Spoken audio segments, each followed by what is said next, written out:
আজকে হচ্ছে জুম্মার দিন। সকাল সকাল ঘুম থেকে উঠে গেলাম। আসসালামু আলাইকুম। কেমন আছেন আমার প্রিয় আপুরা? আমি তো আছি সকলের আপনাদের ভালোবাসায় আলহামদুলিল্লাহ ভালো। তো চলেন আজকে আমি একটা অন্যরকম অনেক দিন পর একটা রান্নার ভিডিও নিয়ে আসছি। তো বৃহস্পতিবার দিন দুপুরবেলায় হচ্ছে ছোট ছেলে খাইতে চায় না, মাছ তরকারি আর ডাল ছিল। বলে তুমি কি রান্না করছো মা, এগুলি খাইতে ভালো লাগে না, একটু ভালো মন্দ রান্না করো। তো ভাবলাম যে আজকে শুক্রবার আজকেই করে দিই। তো সকাল সকাল হচ্ছে বাজার থেকে পোলাওর চাল মোরগ এগুলো নিয়ে এসেছি। তো আমি হচ্ছে মোরগ পোলাও রান্না করতেছি।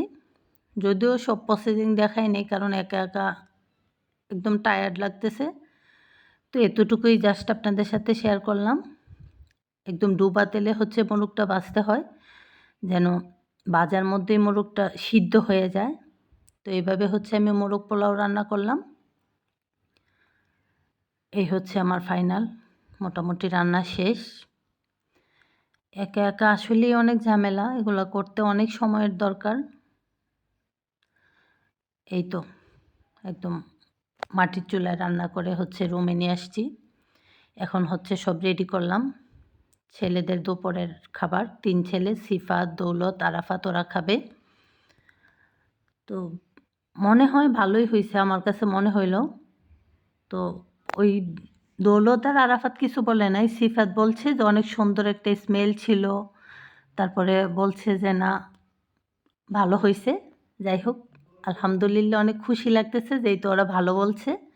আর কেউ প্রশংসা করলে তো আরও ভালো লাগে। এই হইল আমার আজকের অনেক দিন পর রান্নার ভিডিও। তো সবাই দেখতে থাকেন, আর কেমন হইল সেটাও অবশ্য আপনারা বলবেন। দেখতে কেমন ছিল, যারা খাইছে তারা তো বলছে আলহামদুলিল্লাহ ভালো হয়েছে।